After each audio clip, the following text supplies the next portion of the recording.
Let's move on. Let's move on to Deepa Miglani from VP of Marketing from Babbel. And Deepa is actually a huge veteran when it comes to marketing in general. So with more than 20 years of experience leading teams across the world.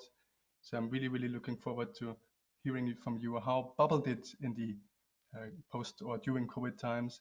I guess it's one of the businesses that actually peaked in terms of demand over the last couple of months. But looking forward to hearing your details. But please also answer the two questions that I asked all of the speakers. So what's your number one app outside of Babbel, and what are you purchasing this Friday? Morning. Thank you so much. Deepa Miglani. I'm the VP of Marketing at Babbel, and it is my pleasure to talk to you today about my reflections for 2020. But before I go there, so my favorite apps obviously are across many different categories, but to kind of take up from what Christopher was talking about right now, I have been a huge contributor to the categories that have done really, really well in the last few months in terms of time spent on an app, download volume, engagement, and revenue. So I have recently become addicted to an app called Wordscapes. It's a quick wordplay game that you do. You kind of, the words are a jumble, you put them together, you create the word, and you win prizes, etc.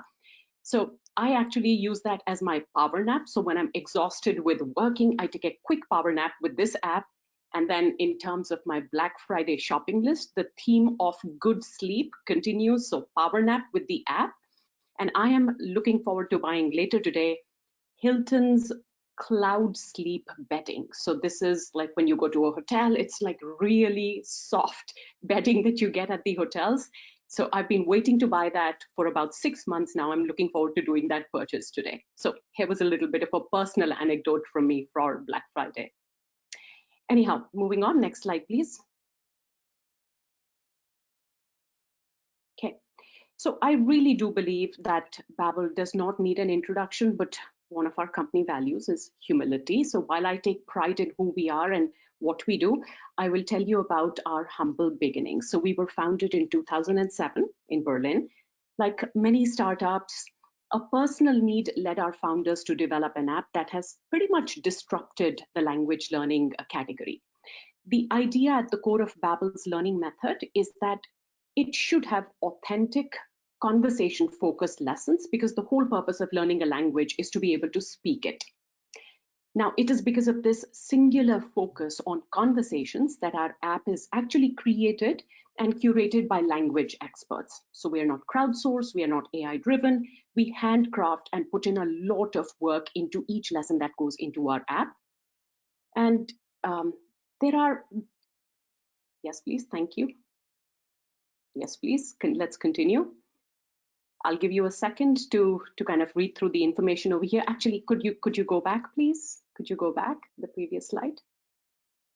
The one fact that I want to call your attention to, all the reasons that I just mentioned why our language learning program is really, really good. Now, these are a few of the reasons why consumers absolutely love us. And we recently proudly welcomed our 10th million subscriber, Mike, who actually lives in the UK, and he recently started learning Spanish with Babbel. So we had a moment of great celebration at Babbel when Mike joined our community. Next slide, please.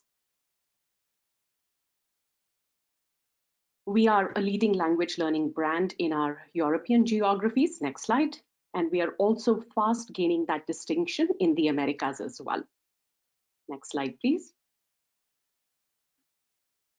So as most of us have been experiencing, we know that COVID has completely upended all our worlds. Now, 2020 has been a year that has tested all the faculties that marketers have built and nurtured over time, our agility, our ability to pivot and test and learn and fail and also win, and then of course, rinse and repeat all of these phenomena. Now, ultimately, it is because of our resilience that we came out on top. Literally, I feel that this year has been a decade of lessons packed into one. But the most important lesson that for me was that we provided hope to our consumers during these very terrifying times. We learned pretty quickly that in times of uncertainty, consumers invest in themselves for a better future. And that was our beacon of hope during this entire year. Next slide, please. So as you can see here, it was a pretty normal start to the year in January leading up to February. Our overall growth was kind of all right, with some channels doing better than others. Next.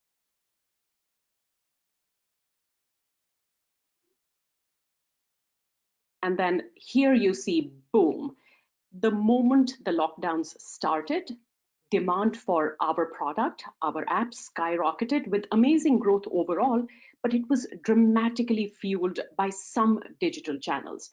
So what happened during this time? Category awareness, demand, download, engagement, pretty much all our KPIs were literally making us giddy. Now, for these 2 months, we were on a treadmill every day, fulfilling the demand. There was no weekend, there was no evening time, there was no office time, literally every hour of the day, every day of the week. Next, please. And then a lot of you participating here today would have experienced similar phenomenon. So as the peak started dissipating and our users started going back to some semblance of a normal life, now it was during this time, which after the peak ended, during this time we pulled out pretty much all the tricks in a marketing playbook to start future proofing by literally conducting dozens of tests, from product launches, market tests, platform tests, creative and messaging tests, testing in the funnel. If I recently we were talking in one of our stand-ups, the number of tests that we have conducted in a period of about 3 months. I will not ask you to guess the number, but I'll give you the number: 136 tests just within the performance marketing department, even though we very well know that each test could take upwards of 2 to 3 weeks, depending on the amount of traffic that we are putting into the test. So it was a pretty giddy time. We literally stayed on the treadmill during this entire time. Next slide.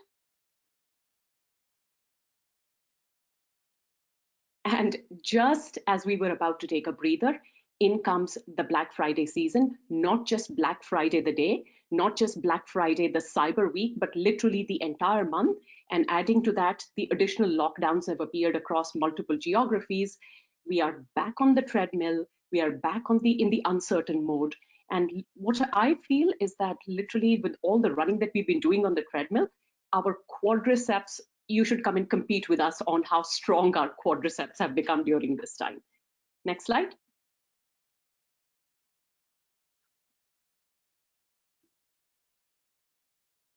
Okay. So as I look back to the year that has been, what I have learned is that ours is an uncertain world. And the one thing that makes a marketer good at their trade is the ability to adapt to changing circumstances. That is our resilience. In addition to that, the one thing that gave us hope at Babbel is the fact that we are giving hope to our users. What worked for us during lockdowns was adapting to our users' needs, adjusting to their psychology, because frankly, the same psychology applied to us all as well. The fear, the uncertainty, and the need for hope during these trying circumstances. The humanization that we went through during this time was a very memorable lesson. We gave our users hope, through new messaging that we launched even without testing. Messaging adapted to the current circumstances, and it worked. And all this time where we were all remote and ourselves, we were also adjusting to new ways of working and going through fears of our own. And the next lesson, and thank you for, you've moved the slides, we also gave new meaning to the word agile. Now, we had embraced agile philosophies a while ago, but it was literally during the lockdowns that we understood what it really means to be agile. We broke all the rules, we broke processes, we broke rank, we even replaced all our creative and all our campaigns at once. Now, no disciplined marketer ever does that, but we did this during this time and it worked. So fingers crossed, thank heavens for that. The takeaway that I have is that we learned long-term lessons in agility, which we've kept up with even after the peaks have ended. Now, marketers are naturally opportunistic, right? But hey, we all have budgets and forecasts that we need to maintain and report back on. And some marketers have to be more disciplined about not spending out of control. But during these times, we again broke rank. And to kind of share a secret amongst this trusted group over here, we delivered our digital channels budget with 6 months to spare. So, yes, it's been a giddy time. It's been literally a very trying time, but it's also been a time of a lot of learning and a lot of gains that we have made. So, when this happened, I had to go to the bank to withdraw more money. I mean, not literally. I had to go to the CEO and ask for more money because, hey, things were working. Next slide, please. Now, my most valuable lesson is what I had already mentioned a few minutes ago. 2020 has been a very challenging year for all of us personally. Professionally, though, we learned so much because we were willing to experiment with everything. And we actually did a lot more testing on the app than on the web, which is usually not how it happens because web it's easier for us to launch and conduct the tests, etc. But the traffic on the apps was literally 4 or 5x that it made it easier for us to test a lot of things on the app. My one big takeaway for the year though is for the app, what for app economy means to us, which is all about this moment which is right in front of you, the moment which is right in your hands. And that learning is that we need to be bold, we need to act fast when you have the momentum, because the momentum might not stay for too long. Which is why when you have this momentum, you need to focus on creating your long-term runaway, which is what we did. Thank you so much.